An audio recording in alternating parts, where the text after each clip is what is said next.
안녕하세요. 결혼한 지 10년이 좀 안 되는 40대 초반의 여성입니다. 그간 시부모님의 억울한 대접 앞에서 제대로 한번 대들어보지 못하고 불쌍한 신랑만 잡고 산 며느리이기도 하고요. 그런데 이번에 또다시 시아버지가 말도 안 되는 억지를 쓰시네요. 착하고 순에 빠진 막내 아들이 결국엔 또 내내하고 숙이고 들어올 거라 생각하시니 그러시는 거겠지요. 며느리는 그런 아들에게 아무 말도 하질 않으니 아들보다 못하게 생각하셨을 테고요. 그런데 쥐도 궁지에 물리면 고양이를 문다는 말처럼 저도 더는 가만히 당하고만 있을 수는 없겠는 거예요. 그래서 에라 모르겠단 심정으로 내질러 버렸는데 스스로 잘했다 싶어서 제 이야기 한번 해보려고 합니다.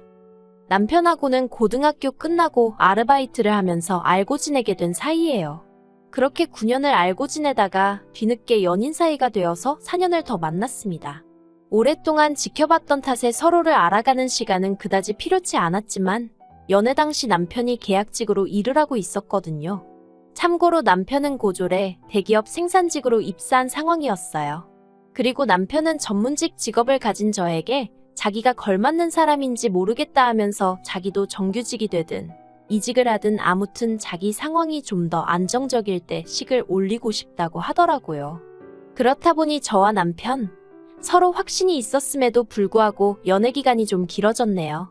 저희 친정에서는 홍기찬 딸이 허송세월을 보내는 건 아닌지 걱정이 많으셨지만요. 그래도 정말 운 좋게 남편이 정규직으로 전환이 되면서 저희도 마침내 부부라는 결실을 맺게 되었지요. 남편은 세 남매 중 막내로 위로 신우랑 아주버님이 있어요. 그런데 남편은 신우하고는 사이가 그럭저럭 괜찮은 반면 아주버님하고는 영 좋지가 못합니다. 그리고 그 이유가 저희 시부모님은 뭐니뭐니 해도 장남이 최고라고 생각하시는 분들이셨기에 아주버님을 위해서라면 신우랑 저희 남편은 어떻게 되든 말든 크게 관심도 없으시거든요. 일례로 신우랑 언젠가 같이 술 한잔하게 돼서 들은 이야기인데 신우가 결혼한다고 했을 때 시부모님이 그렇게 반대를 하시더래요. 그리고 그 이유가 알고 보니 그 무렵 아주버님이 대학원에 가겠다고 난리도 아니었는데 그때가 저희 시부모님은 하시던 사업을 몇 번이나 망하시고 마지막으로 동네에서 작은 식당을 하고 계시던 때였던 거지요. 게다가 그나마 장사도 되질 않아서 그 잘난 장남아들 대학원비를 내주실 여력이 안 되셨고요. 그러니까 그 불똥이 신우한테 튀어서는 아무리 그래도 혈육이 먼저 아니겠냐며 장남이 잘 돼야 집안이 잘 돌아간다며 결혼자금은 아주버님 학비로 먼저 쓰라고 하셨답니다. 그래서 신우가 싫다고 하니까 급기야는 신우더러 남자애 환장했냐고 그러시더래요. 그러면서 머리카락을 다 잘라놓겠다고. 그리고 그 말에 열받은 신우가 에라 모르겠단 심정으로 시매부와 혼인신고부터 해버리고는 식장에 올 테면 오시고 말 테면 마시라며 결혼을 밀어붙였다는 거예요. 그리고 이후로 신우는 지금까지 시부모님에게 감정이 좋지 못해서 생일이나 명절처럼 특별한 일이 있지 않고는 굳이 시댁에 발걸음을 하지 않아요. 이런 속사정을 알기 전에는 어쩌면 딸이 돼서는 저렇게 매정할까 싶었는데 알고 보니 다 그럴 만한 이유가 있었던 거지요. 그럼 저희 아주버님은 어떤 사람이냐면요. 솔직히 제가 결혼 전부터 시작해서 남편이나 신우에게 아주버님 때문에 받은 차별이라던가 여러 이야기를 듣긴 했지만 저에게 직접적으로 준 피해는 없었거든요. 일부러 저를 골탕 먹이고 그런 것도 없었고요.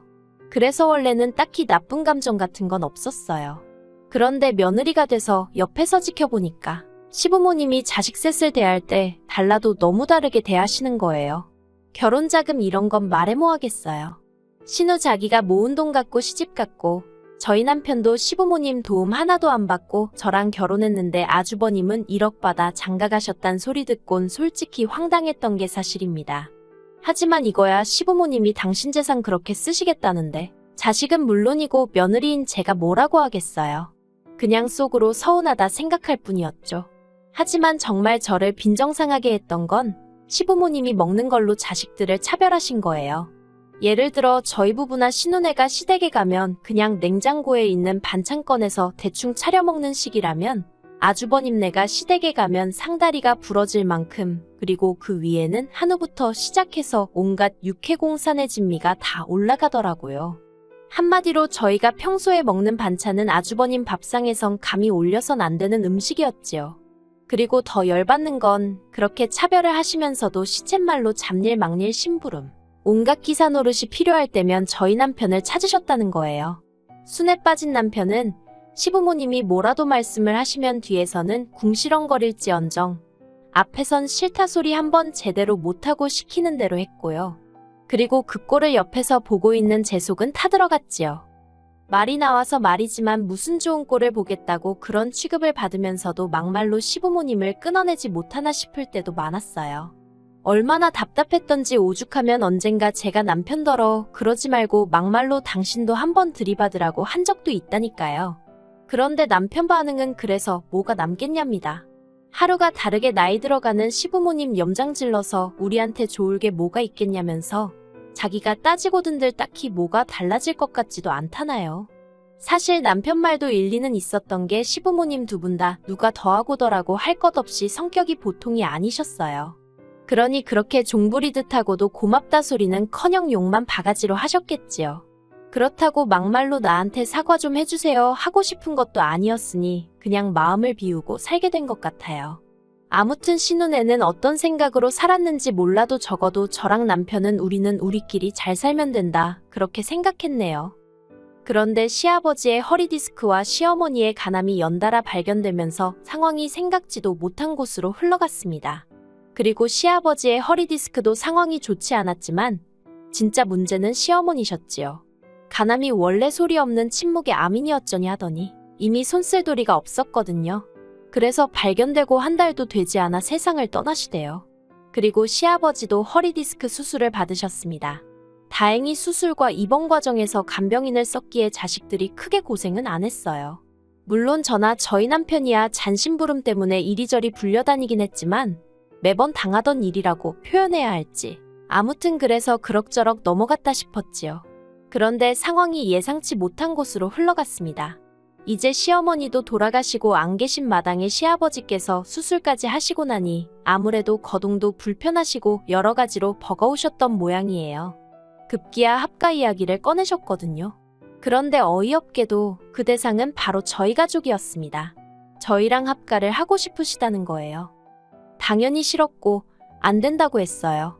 그리고 고맙게도 신우까지 나서서는 시아버지더러 말도 안 되는 소리 하지 마시라고 그 잘난 장남도 따모하냐면서 장남이랑 사시라고 아주 난리를 쳐주었습니다.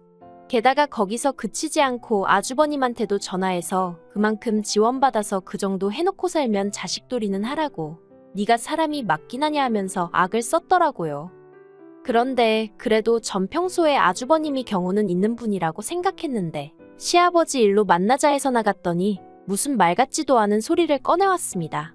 한다는 말이 자기가 계산을 해봤는데 이제껏 시부모님이 자기한테 해주신 지원이 돈으로 환산하면 4억쯤 되는 것 같다면서 자기가 그 돈 토해낸다고 저희 남편이랑 신우한테 1억 3천씩 줄 테니까 그거 받고 시아버지 똑같이 나눠서 봉양을 했으면 좋겠다는 거예요.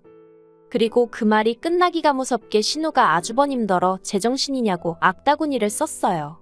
그럼 네가 우리 그 시절로 데리고 돌아가서 대학을 보내줄 거냐? 결혼할 때 돈을 보태줄 거냐? 이제 와서 그깟 돈으로 뭘 하라는 거냐면서 정말이지 틀린 말 한마디 없이 퍼붓더라고요. 그리고는 아주버님한테는 받았을 땐 이런 날이 올지 몰랐냐면서 네가 책임지라 하더니 저희 부부한테는 행여나 아버지 모신다고 하지 말고 니들이나 니들 인생 즐겁게 살라고 하대요. 모시고 사내 어쩌네 하면 자기랑 영끈을 각오하라면서요. 그런데 그 일이 있고 얼마 후 이번엔 시아버지가 직접 저희와 신우를 부르셨어요. 그리고는 하시는 말씀이 그간 아주버님한테 지원해 주셨던 돈을 전부 다 돌려받으셨다며 죽을 때 그걸 저희에게 나눠주시겠답니다. 그러니 저희더러 일단은 번갈아 가면서 당신을 모시라고요. 그러자 신우가 정말 지긋지긋하다면서 시아버지더러 아니 그렇게 평소에 장남 없인 못 산다 해놓고는 이제 와서 우리한테 이러는 이유가 뭐냐고 따지고 들더라고요. 그러자 시아버지 하시는 말씀이 그 집은 맞벌이도 하고 애도 둘이라서 당신이 힘들 것 같답니다. 그리고 그 이야기를 들은 신우가 여기 일 안 하는 사람이 어딨냐고 받아쳤어요. 신우 말대로 저희 부부도 맞벌이, 신우네도 맞벌이였거든요. 다만 아주버님네랑 차이가 있다면 저희나 신우네는 자식이 하나뿐이라는 거였지요. 그러자 시아버지가 신우더러 너 잘났다며 화를 내시더니 뜬금없이 그 불똥이 저한테 튀었습니다. 시아버지께선 갑자기 저더러 너는 시집와서 한 게 뭐가 있냐며 아들을 낳은 것도 아니고 도대체 정신머리를 어디다 두고 살았길래 시어머니가 그렇게 될 때까지 몰랐냐는 거예요. 며느리가 돼서는 시어머니 건강 하나도 못 챙기고 정말 화가 나신다나요. 그리고 그 소리를 들으니 마치 망치로 뒤통수를 한 대 맞은 것처럼 정신이 들었습니다. 며느리가 저만 있는 것도 아니고 엄밀히 말하면 맏며느리인 형님한테 먼저 책임을 물으셔야 하는 거 아닌가 싶고, 그래서 왜 저한테만 이러시냐니까 그냥 저 하는 꼬라지를 보면 답답하고 속이 터진답니다. 밑도 끝도 없이 또 욕을 먹고 있으니 정말 부하가 치밀고, 솔직히 원래도 시아버지한테 제가 정이 있고 그런 것은 아니었지만 어른이나마나 정말 꼴도 보기 싫어지대요. 그래서 제가 시아버지더러 그런 소리까지 하실 만큼 제가 싫으시면서 왜 저희랑 살지 못해 안달이시냐고 제가 싫다고 했습니다. 남편이 알겠다고 해도 제가 같이 안 살 거라고, 아버님이랑 살 바엔 이 사람하고 이혼하겠다고요. 그러자 시아버지가 깜짝 놀라셨는지 무슨 말을 그렇게 하냐입니다. 시아버지가 며느리한테 그런 말도 못하냐면서 저더러 별것도 아닌 걸로 일을 키운다나요. 하지만 시아버지를 제가 1, 2년 뵌 것도 아니고 당황하신 기색이 역력했어요. 그리고 그건 오랜 세월 동안 시아버지가 싫은 소리 서운한 소리 하시면 말대꾸는커녕 닭똥 같은 눈물을 흘리던 저였으니까 한마디로 제가 약 먹었나 싶으셨던 모양입니다. 솔직히 왜 그렇게 당하고 살았냐고 누가 묻는다면 앞에서도 이야기했지만 일단 남편이 입 딱 다물고 정말 자기가 무슨 죄라도 지은 것 마냥 시부모님의 온갖 불평불만을 들어드리며 욕바지를 하고 있으니 제가 나설 의지도 타이밍도 찾기가 어려웠어요. 그저 그럴 때마다 그 시간만 지나가길 바라고 이후로 남편이랑 저랑 서로 다독이며 그래 늙어가는 부모님 이겨서 뭐 하겠어 하고 참았을 뿐이에요. 그리고 솔직히 마음 한구석에선 말씀은 저렇게 하셔도 우리한테 미안한 마음이 조금은 있으시겠지, 고마워하고 계시겠지 그런 믿음이 있었달까요? 그런데 이번에 시아버지가 저에게 하신 말씀은 그간 제 일마리 기대를 깨부시기에 충분했고, 까놓고 말해서 제가 나중에 무슨 부귀영화를 누리겠다고 그 푸대접을 또 받으며 살아야 하나 싶더라고요. 그래서 절대로 안 모신다고 그러곤 남편한테 선택하라 했습니다. 시아버지 밑에서 머슴마냥 평생 빗자루로 얻어맞으며 살 건지 저랑 같이 살 건지 말이에요. 그랬더니 남편이 한숨 한번 길게 내쉬더니 시아버지더러 제가 자식을 키우면 키울수록 아버지가 왜 나한테 그렇게 모질게 하셨을까 그런 생각만 들더라면서 더는 아버지 비위 맞추고 눈치 살피며 살기 싫다고, 형하고 사시던 혼자 사시던 알아서 하시라고, 자긴 이제 모르겠다며 죄송합니다 건강하세요 하고는 저더러 집에 가자고 하대요. 그러자 신우도 시아버지더러 결국 이렇게 될 줄 알았다면서 그래도 걱정 없지 장남이 알아서 해결해 줄 거 아냐 라곤 비꼬더라고요. 그리고 이후로는 정말 귀 막고 아무것도 안 듣고 산다는 심정으로 아주버님이고 형님이고 전화 오는 것도 다 무시하고 지냈습니다. 솔직히 저희 시아버지가 거동이 조금 불편해지신 건 맞지만 그렇다고 무슨 장애가 생기신 것도 아니고 혼자 얼마든지 생활하려면 하실 수 있는 상황이었거든요. 그래서 걱정을 크게 하진 않았어요. 그리고 저희 부부는 그간 할 만큼 했다 싶었으니 솔직히 누가 감히 우리를 욕하겠나 싶었지요. 그리고 저도 돈 벌고 애 키우는 것만으로도 벅차디 벅찼는데 신경질적이고 매번 막말이나 토해내시는 시아버지까지 모시고 살라는 건 솔직히 남편이 사람이면 저한테 바라면 안 되는 일이잖아요. 아무튼 그리고 신우에게 들으니 시아버지가 아주버님네와는 상의도 없이 아주버님네로 쳐들어가셨답니다. 말 그대로 짐가방 하나 싸들고 아주버님네 가서 여기서 살러 왔다고 문 열라고 하신 거지요. 그리고 그 일로 아주버님하고 형님이 이혼한 애만의 소리가 나올 만큼 크게 싸웠다대요. 심지어 형님이 신우한테 전화해서 정말 너무한 거 아니냐고, 자식이 셋인데 왜 자기가 독박을 써야 하냐며 악다구니를 쓰길래 네 남편한테 그러라고 왜 나한테 이러냐고 똑같이 욕을 해줬다고요. 참고로 시아버지는 당신 살던 전셋집 계약 연장도 안 하셔서 이제 아주버님네서 쫓겨나기라도 하시면 당장에 갈 데가 없으시다는데, 만약 그런 일이 생긴다면 보나마나 시아버지는 저희 집으로 오시겠지요? 그런데 저희는 이제 이사까지 정말 며칠 남지 않은 상황이거든요. 그리고 저희가 어디로 이사를 가는지는 아무도 몰라요. 원래는 신우한테는 말하려고 했는데 자기는 알고 싶지 않다면서 말하지 말라더라고요. 그리고 제가 이렇게 말하는 게 어떻게 보면 가식적으로 보이겠지만 최근 몇 달 동안 시아버지가 저희 남편을 포함해 자식을 셋이나 두고도 저런 대접을 받는 걸 보니까 한편으로는 서글픈 인생이다 싶대요.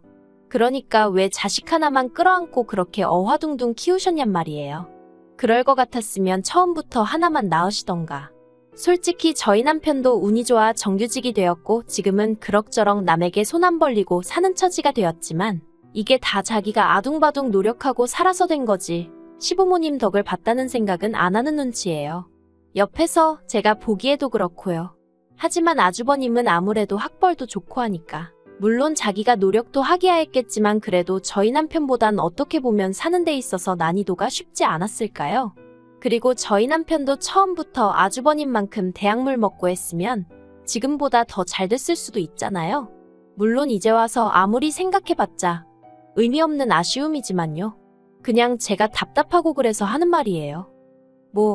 아무튼 아주버님이 아무리 그래도 자기 아버지인데 설마 시아버지를 어디다 버리기야 하겠어요? 알아서 잘해드리겠지요. 신우 말대로 더는 정말 신경 쓰지 않으렵니다. 그 집이 이혼을 하던지 어쩌던지 그것도 다 자기 팔자 아니겠어요? 저는 그냥 저희 세 식구 알콩달콩 건강히 잘 살 생각만 하려고요.